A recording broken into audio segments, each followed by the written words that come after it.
हाम्रो फाडो र भात रेडी भयो। एभ्रिवान, आज चाहिँ म मासको फाडो बनाइरहेको छु।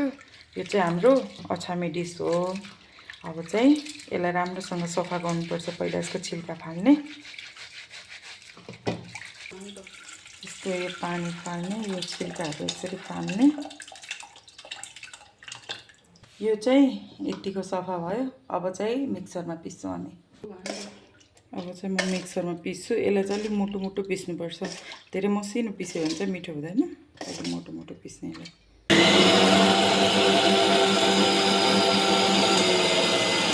यतिको मोटो पिस्नुपर्छ।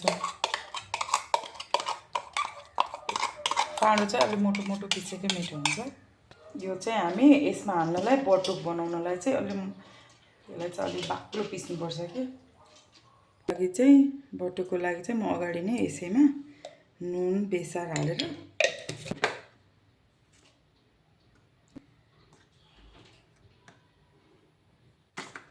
अब यो बटुकको लागि रेडी भयो। अब यो फाडोको लागि मसला 2टा खुर्सानी हाले, लसुन, टिमुर चाहिँ मेन हुन्छ है, टिमुर हाल्नुपर्छ, जिरा, अनि जिरा हाल्ने। यसलाई पिस्दै मसला पनि रेडी भयो फाडोको लागि। यसमा चाहिँ कालो कराई नै मिठो हुन्छ है, कालो कराईमा। यसको लागि चाहिँ पहिला तातो पानी अलिकता बसाल्नेहरू सबै यसैमा हालेर एकैचोटि हाल्नुपर्छ है त। यसमा बेसार पनि हाल्ने, मसला पनि यसैमा हालेर मजाले मिक्स गर्ने। फाडो चाहिँ कालो कराईमा नै मिठो हुन्छ। अब यो पानी यतिको भएपछि यो फाडो हाल्ने र यसलाई चलाइ पकाउनुपर्छ। बिस्तारै बिस्तारै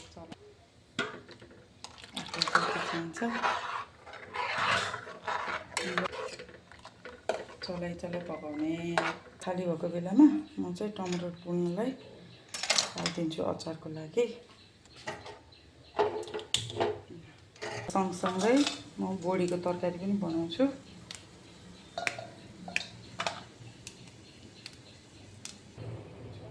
गोलभेडा पनि रेडी भयो अचारको लागि। फाडो चाहिँ यतिको भइरहेको छ।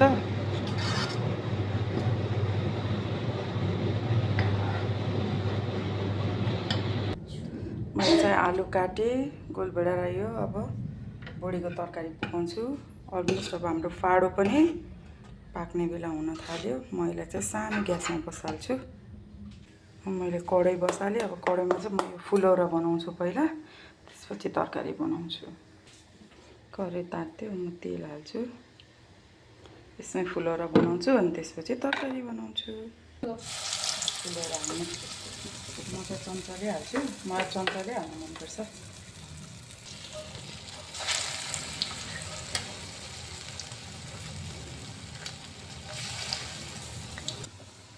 एकछिन यो चाहिँ फुलौरा रेडी भयो। अब चाहिँ हामी यसलाई निकाल्छौँ अनि यसलाई चाहिँ फाडोमा हाल्छौँ। यो फुलौरा चाहिँ अब यसमा हालिदिने फाडोमा। त्यसपछि एकछिन पकाउने अनि हाम्रो फाडो पनि रेडी भइसक्यो। अनि यसलाई झान्नुपर्छ अहिले।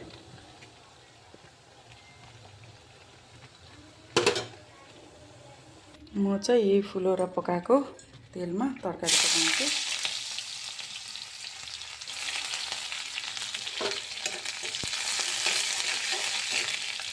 प्याज यतिको भयो भने आलु हालिदिने। म त सँगै बोडी पनि हालिदिन्छु।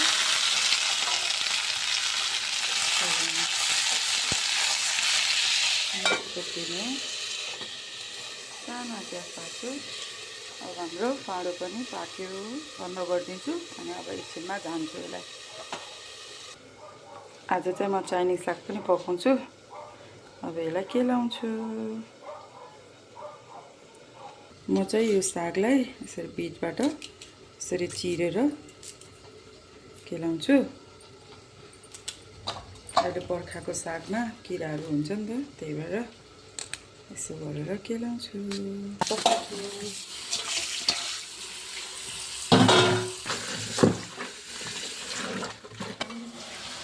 बोडीको तरकारी त्यो भयो सँगै हाल्छु साग चलाउने आलु र बोडीसँगै हाल्यो भने सँगै भेटिन्छ कि अब चाहिँ म यसमा अदुवा लसुनको पेस्ट र जिराको पाउडर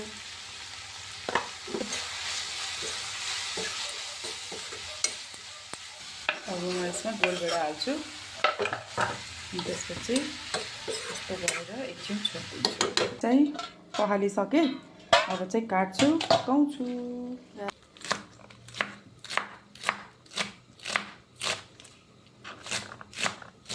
यतिको गल्यो गर्न दिनु पऱ्यो एकछिन तरकारीको पनि अन्तिम चरणमा छ तरकारी पनि अब पाक्न लागिसक्यो यो तेल चाहिँ मेरो अघि यो फुलौरा बनाएको तेल हो यही तेलमा साग बनाइदिन्छु म तरकारी पनि पाक्यो अब म साग बनाउँछु प्याज चाहिँ म लसुन पनि हाल्छु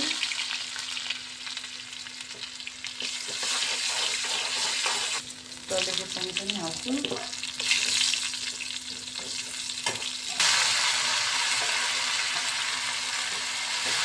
नुन हाल्छु चलाएर ढक्कन लगाइदिन्छु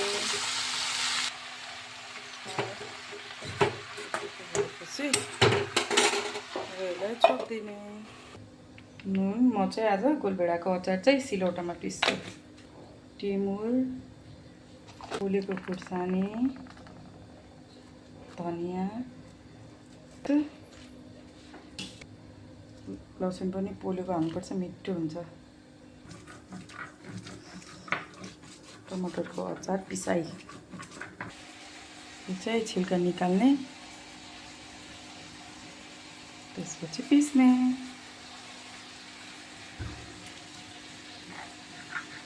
अर्कोलाई पनि त्यस्तै गर्ने पिस्ने मेरो साग पनि रेडी भयो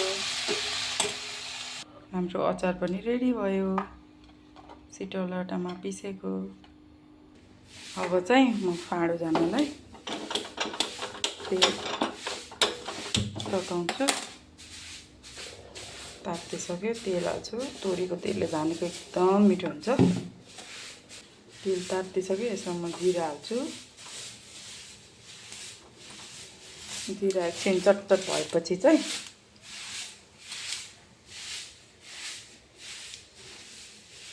त्यसपछि लसुन हाल्छु लसुन यतिको रातो भएपछि हरियो खुर्सानी रातो खुर्सानी हाल्ने त्यसपछि जिम्बु पनि हालिदिने अनि म चाहिँ हिङ पनि हाल्छु झान्दाखेरि ताति अब झान्ने